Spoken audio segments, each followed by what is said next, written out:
हर कहानी कुछ कहती है। आइए सुनते हैं आज की कहानी क्या कहती है। एक समय की बात है, किसी जंगल में साधु महात्मा का आश्रम था। जंगल के बीचों बीच आश्रम बहुत ही रमणीय एवं मन को शांति प्रदान करने वाला था। साधु महात्मा आश्रम में अपने उस शिष्यों को विविध विषय पर शिक्षा प्रदान किया करते थे। सभी विद्यार्थी उन साधु महात्मा की बहुत इज्जत करते थे एवं उन महात्मा की चर्चा दूर दूर के राज्यों में होती थी। एक दिन दो लड़का उन महात्मा के पास आए और उनका शिष्य बनने की इच्छा व्यक्त की। लड़के अच्छे कुल और परिवार के थे और वह दोनों भी महात्मा की चर्चा सुनकर उनसे शिक्षा प्राप्त करने हेतु आश्रम पहुँचे थे।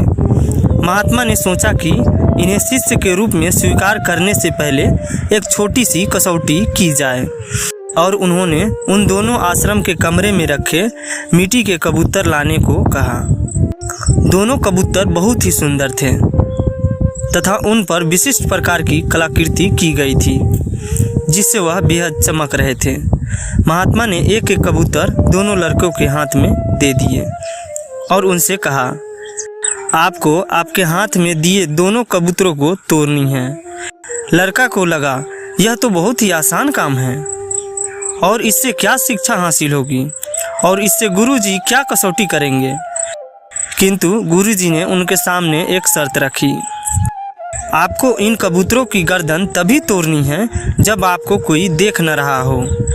याद रहे, यदि आपको इसकी गर्दन तोड़ते हुए किसी ने देख लिया तो आप परीक्षा में असफल हो जाओगे। जैसे ही आप गर्दन तोड़ लो मेरे पास चले आना। दोनों युवक को लगा ये तो बहुत ही सीधा साधा और सरल काम है और दोनों आश्रम से बाहर की ओर चल पड़े। एक युवक आश्रम से थोड़ी दूर गया और उसने देखा कि यहाँ तो कोई नहीं देख रहा है, दूर दूर तक कोई दिखाई नहीं दे रहा है, तो तोड़ देता हूँ और गुरुजी से जाकर यह बात तुरंत कहता हूँ। दूसरा लड़का हाथ में उस कबूतर की कलाकृति को लिए दूर जंगल में गया। जंगल में पहुंचकर एक पेड़ के नीचे कबूतर की गर्दन तोड़ने का फैसला लिया। किंतु जैसे ही वह गर्दन तोड़ने वाला था उसकी नज़र उस पेड़ पर बैठी एक पक्षी पर पड़ी। तो उसने सोचा कि अगर मैं यहाँ गर्दन तोड़ रहा हूँ तो यह पक्षी मुझे देख लेगा, मुझे कोई और तरीका अपनाना होगा। कुछ देर विचार करने के बाद वह लड़का पास के झाड़ियों में जाकर छुप गया। उसे लगा कि इन झाड़ियों में मुझे कोई नहीं देखेगा और मैं गुरुजी का दिया हुआ काम पूरा कर पाऊंगा। किंतु उसने देखा कि झाड़ियों में छोटे छोटे कीट पतंगे और मक्खियाँ थी, तो वह भी उसे देख रही है। यह सोचकर झाड़ियों में भी कबूतर का गर्दन तोड़ नहीं पाया। कुछ समय विचार करने के पश्चात एक उपाय सूझा। उसने एक गड्ढा खोदा और उस गड्ढे में बैठ गया। अब उसे लगा कि मुझे कोई नहीं देख रहा है, तो उसने उस कबूतर की कलाकृति को तोड़ने का फैसला लिया। किंतु उसे एक विचार आया कि अगर मैं इस कलाकृति की गर्दन को तोड़ दूंगा तो इस कलाकृति में जो आंखें बनी हैं वो मुझे देख रही है। और यही सोचकर उसने उस पर एक कपड़ा डाल दिया।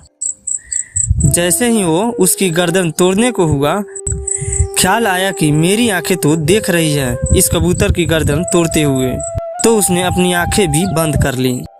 अब लड़के को ना ही कलाकृति की आंखें देख रही है और ना ही उसकी खुद की आंखें देख रही है।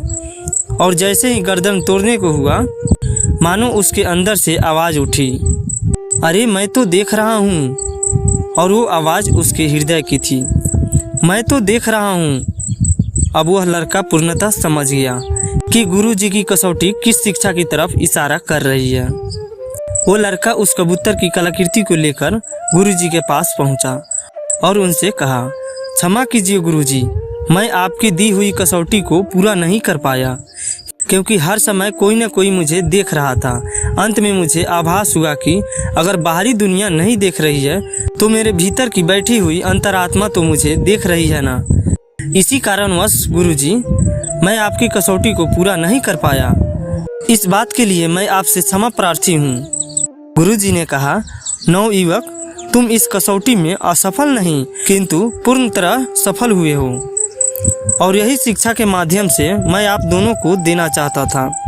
हर मनुष्य को यह स्मरण रखना चाहिए कि हमारी हर एक क्रिया और कर्म पर परमात्मा की नज़र है। कोई भी कार्य उस शक्ति से छुपा नहीं है। इसलिए कोई भी कार्य अगर इस बात को ध्यान में रखकर किया जाए तो अनुचित कार्य करने से पहले हमारे कदम स्वयं रुक जाएगा।